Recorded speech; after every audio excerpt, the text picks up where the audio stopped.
is back in session, kids are gone during the day, and that means more time for you and enjoying your own hobbies, including curling up with a good book. So today, Kim Christenson with the blog Talk Wordy to Me is here to share her favorite books to soak up in your free time. And these don't have a theme, as I understand it, or a common thread. These are just your smackdown favorites. They're just all really good. Yeah. And I tried to pick ones that people that have different preferences will like. So there's a variety, but they're all really good. I only recommend books that I give 4.5 to 5 stars to. So your criteria bar is high, and yes. we appreciate it. All right, what's the first one on your list for fall? So this one is What Alice Forgot, and it's not a brand new book, but it's just a favorite of mine. Is there a movie made on this? This one, I haven't seen it. If there was, okay, maybe I'm wrong.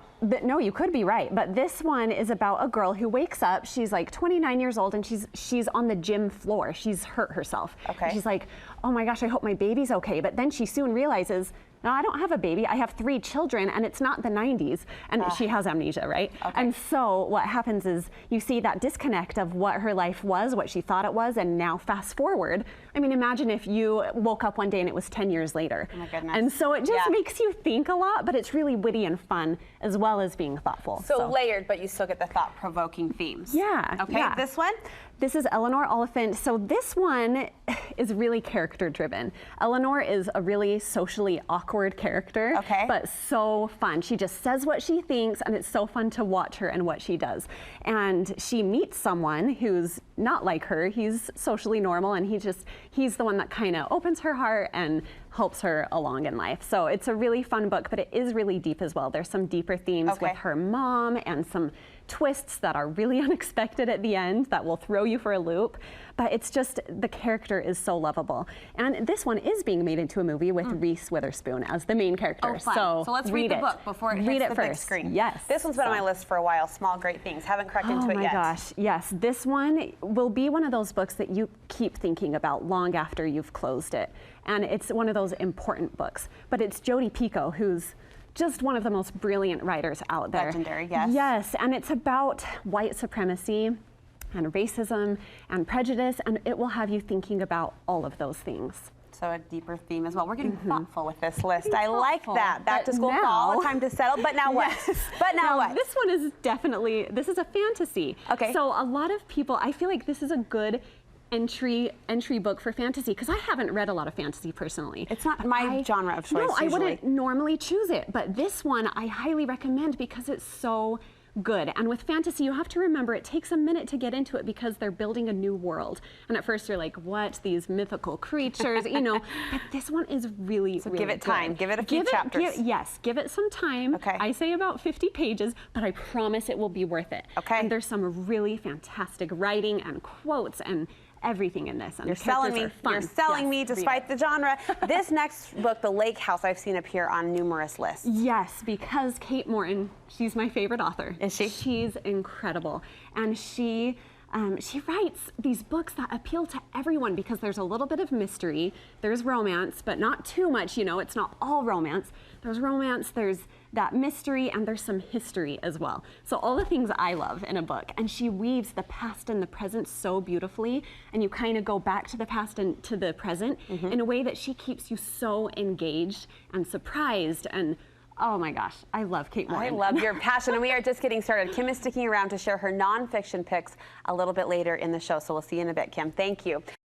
Good book recommendation is worth its weight in gold, and today we're loading you up with enough good reads pretty much to last the entire year. Book enthusiast Kim Christenson with Talk Wordy to Me is back to share 5 more of her favorite reads. So your earlier book list, your earlier top 5, so to speak, included some fictional reads, and this taps into the nonfiction side of the street. All nonfiction, yes, but I'm not into boring books, as you know, so these are all very interesting and gripping nonfiction. They'll hold your interest. Yes. They'll keep your pages turning. We don't do boring.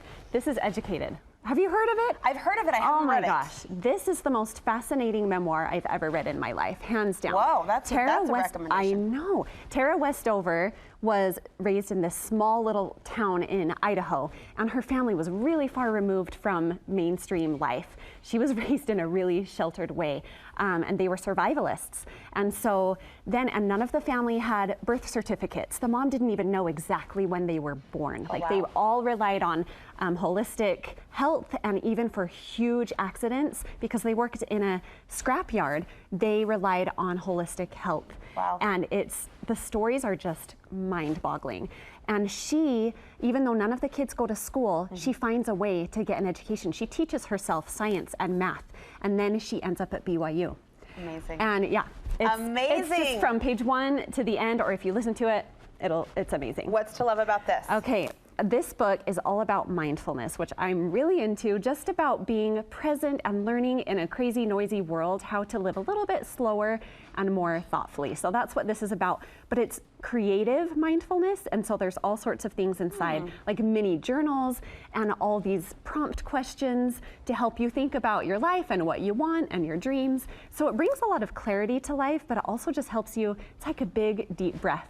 Like a mindfulness retreat in a book. So it becomes a reading experience. Yes, yes. Cool, cool. All right, this one? Okay, so this one, Emily Lay, is amazing. And this book goes through all the different areas of your life and helps you organize and simplify them. So meal planning, your closet. Sign me up for everything. Right? Yes. Seriously, it's so motivating and will help you. Yeah, you're going to need this, especially as you're adding another baby. Yes, we will. Sign me up. As I said, it's a pretty book, too, kind of a coffee table style. Yes, definitely. This is on my nightstand as we speak. I haven't cracked it open yet when breath becomes air. It's definitely a tearjerker because the author he's a neurosurgeon, very intelligent guy, and he was diagnosed with stage 4 lung cancer, and they say that the people who are dying can shed the most light on life and teach us most about life, and that is so true here. Yeah. So it's very touching, but it's not all tears through the whole thing. It's not written to make you cry. Like, that's not the purpose. It's very, it just gets you thinking, and it will, another one of those books that stays with you after you close the book. I've seen this quoted countless times on social media and in conversation circles I've had with girlfriends, so I can't wait to crack into that. Yeah, Finally, one I hadn't heard about, At Home in the World. Yes, this one is really fun. So this girl and her husband, they sell everything they have and they travel across the world for, is it 1 or 2 months? Somewhere around there, but they travel with their 3 young children who are all under 10. Oh, I could never. I could never. I would love it. I can see this in you, yeah. That's why I love it, because I felt like I was doing it. I could just live vicariously through her, even though I can't do that right now in my life. So it's really fun to see her and how she navigates that with her little kids, being in Uganda and, you know, in Australia and all these fun and pulling places. from those real experiences. Yes, but she also draws a tie to home and talks about why home is so important too. Nice, nice. Kim, thank you. You've loaded us up with great reads for the coming months, the coming year. Where can we get more of your recommendations? You can find me on Instagram at TalkWordyToMe. Okay, we'll link you over from our website too. And we will post this entire list for you on our website, in addition to that link I mentioned to Kim's Instagram and webpage. So go to studio5.ksl.com. You can search by topic in the upper right-hand corner, or of course use the topic tabs at the top of the screen.